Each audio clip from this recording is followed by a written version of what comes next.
Let's welcome in Justin Bradford, Penalty Box Radio. You can hear them on Wednesday nights on these airwaves on 102.5 The Game. He now joins me. Justin, good evening. How you doing?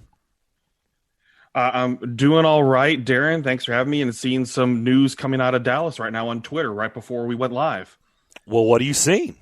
Let's tell everybody. Matthew DeFranks of the Dallas News is reporting that this mayor of Dallas is asking the Stars and American Airlines Center not to play the game tonight against the Predators. Apparently, there might be some power grid issues going on in Dallas, so I'm very curious as to what's going to happen over the next hour. Whoa, okay. We do have some... Very low. Yeah, I've been watching it all day, and I've seen nothing come out of the sort. I mean, Dallas did get bad weather like us. By the way, if you're out there listening to us and if you happen to be in your car, please be careful. I know not everybody could stay home today, or maybe you needed to go out to run an errand, like you needed to get something for the house. Just please be careful while you're listening to that. So I've been monitoring this. Dallas did get some bad weather. I don't know to what degree. I know they got ice too, just like us, Justin, but I've been watching it all day and I haven't seen anything. And you're saying right as we started, there's some news coming out of Dallas that maybe they are urging them not to play tonight? Yeah, it came out about 6:28. So as soon as everything was getting ready to roll, Matthew DeFranks, he's with the Dallas News. He covers the Dallas Stars as a beat writer. But apparently they're having power grid issues down there. A lot of Texans out of power are trying to restore the power grid, and obviously running a game would suck a lot of energy out of there to maintain the arena and everything. So be curious to see what happens there. I'm assuming everything's going on for now, but that's the news that just broke as soon as we went live. Whew. John Shannon putting out their weather issues in Dallas. Predators versus Stars game tonight is in jeopardy of being postponed, being determined as we speak. Okay. There we have it. Well, we're off and running here on this pregame show.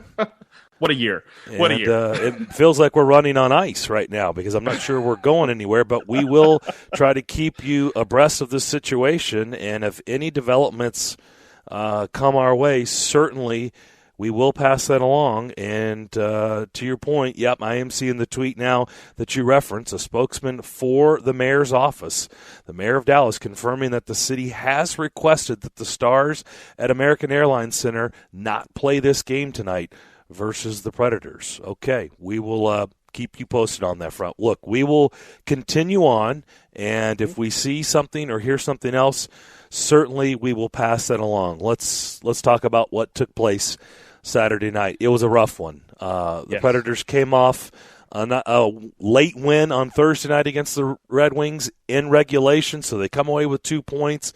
It wasn't a 3-point game, but then turn around on Saturday night. They had 10 shots through 40 minutes, 6 shots through half of the game, and it just looked like a team that was uninspired. They got it going in the third a little bit, but too little too late, and Detroit skates away with the 4-2 victory. What did you make of Saturday night's performance?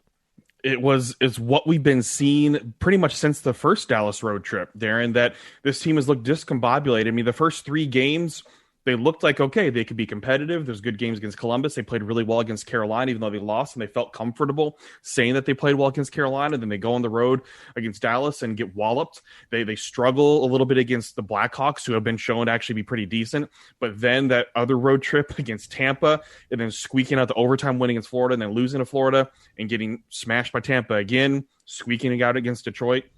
This team, as we all know, has some major on-ice issues going on with chemistry, with how they're playing the game, the intent to play the game, in the defensive zone and the offensive zone. There are just a lot of major issues going on right now with this team, and a lot of that got exposed against Detroit, which I'm sure everyone has the expectation of, well, they should beat Detroit.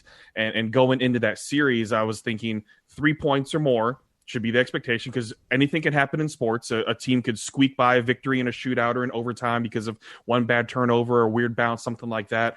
But there's no way the Predators should be losing in regulation to the Detroit Red Wings.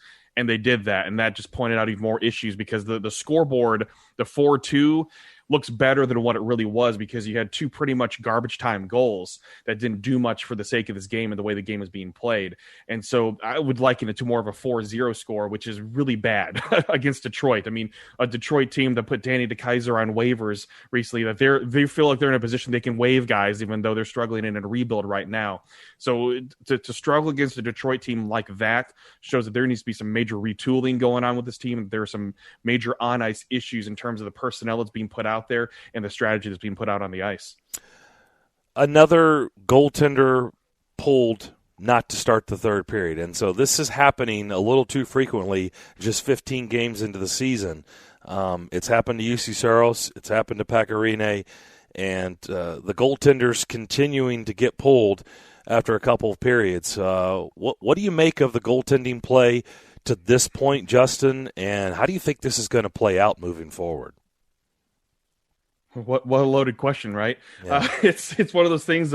Pecorine, he will show that he's doing well and playing much stronger, and then we'll have a couple soft goals like we saw against Detroit. And Justus Saros has been struggling all season, thinking that, well, maybe it's like in previous years. He needs a few games to get really warm and to get warmed up, and he hasn't shown that yet. Overall, I think Pecorine is playing a little better in terms of how the team performs in front of him, and that's what I think we need to look at more, because we look at advanced stats and what's happening there in terms of the high danger shots that each goaltender is stopping, things like that. The team in front as well is not playing good enough to help their goaltenders out either. Now, on the other end, these goaltenders are not making game-saving saves. They're not stealing games, and that's what Pecorine had in the past before, years ago in his Vezina Trophy-winning season, even in the Stanley Cup season, that he was saving games and making those saves that were ridiculous. And he's had a couple of those, but neither goaltenders have been able to stand up strong and will their team to victory.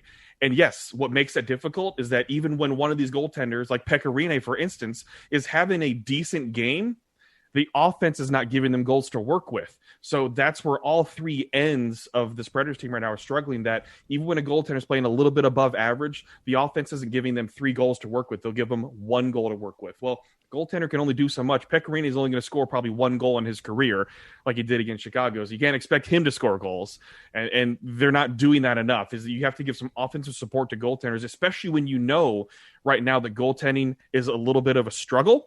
And I say that fairly nicely right now. Goaltending is a struggle, that you have to put up some more goals to give yourself a chance to do that. And they're not, like you referenced, it's limited shots. They're not putting enough shots on goal. They're not even reaching the double-digit point until well after halfway through the game. And you're just not going to score goals unless you're shooting the puck on net and driving to the net. And we see flashes that this team is doing that, but you've got to give goaltender support, and they're not doing that right now. So I still think Pecorine overall is playing better, but I did kind of like what Adam Vingan at The Athletic said before on 102.5, where he's like, you got to see what Justus Saros is made out of. So I see both points in terms of playing Pekka, because it gives you the better chance to win right now, but you have to know what Justus Saros is made out of so you can make a decision further on.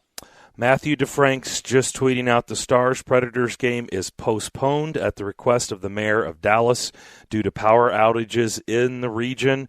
And that is according to Stars CEO and President Brad Alberts. Okay, just when I thought that in 2020 I had seen it all, I had done it all, and there would be nothing else that would surprise me, this is a first. This is the 8th year at the desk for me, and I've never been 10 minutes into pregame, and the game has been postponed. So hold on, let me pull up my manual of my pregame manual. I'm flipping through when the game is postponed. Oh, wait a minute, I don't see that page anywhere. I guess Elijah, what do we do here? I'm not sure. There is no manual for this. The game, from what is being reported, is it's not going to happen tonight. This is quite the developing story.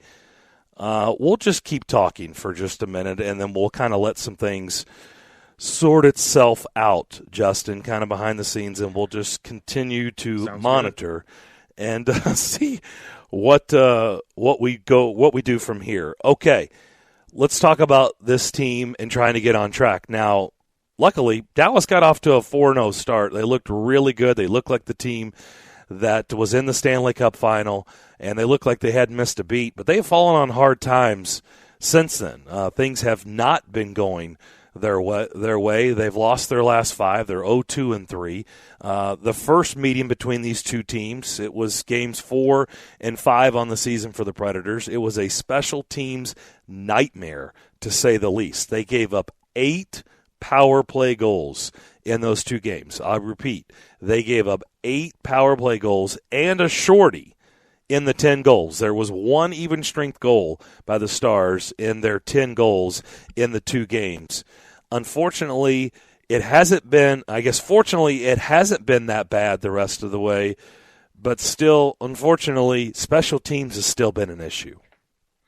It's absolutely an issue. And I mean, we can probably pick apart so many different things with this team of what's going on right now, and that there's just struggling everywhere. I mean, the power play is obviously a struggle, and we see flashes of it. And we brought it up before, that the one power play against Detroit where Philip Forsberg is able to find Ryan Ellis with an incredible pass. And that's the kind of thing you want to see. And they've attempted that before, but better teams have been blocking those passes and not letting the lanes open up.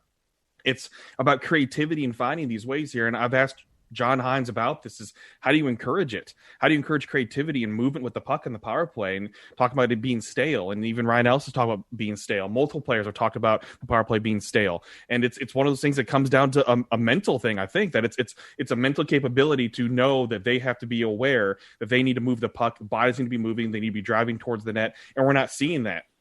And I think that's top down with everything from how they're being encouraged by coaching staff to leadership within the team as well. And it's not calling out specific people. It's just saying they have ownership over this and they can change it if they want to, because other teams run the same 1-3-1 strategy in the power play. It's not like it's a separate thing. The Predators are doing something completely different from the rest of the league. It's just they're not executing. They're not executing well at all. And then on the penalty kill side of things, we've seen so much change in personnel as well. Injuries adding up, but those aren't any excuses, because this team has had good penalty kills before, that they're not being aggressive on the puck. Sometimes it looks a little sluggish out there. I mean, special teams as well. When you look at the Detroit Red Wings game, they took a penalty while on the power play, a too many men on the ice penalty. That is inexcusable when you have an opportunity to get into a game and you take a penalty while you have an extra man. It's those mental mistakes and those errors like that they have to absolutely reset to have any chance of being competitive this season, because injuries are going to continue to mount up. They're going to have to be on these road trips where they can't get out of their hotel room and they have to stay in their hotel room. So it's going to be a lot of mental fortitude and toughness that John Hines has talked about. And what happens there, we will see. But they have to be mentally strong in this in order to reset this. And there's only so much practice time they're going to have as well. And that's going to be one of the struggles too, is having to reset a lot of these things without being able to get on the ice and practice. Morning skates you can't address always as much. You don't want to push too hard. So I'm very curious to see what's going to happen here and any adjustment, because we haven't seen much adjustment go on throughout the season, and time is already running out. I have a feeling you're going to remember this first segment with me on this cold Monday, wintry night on February the 15th.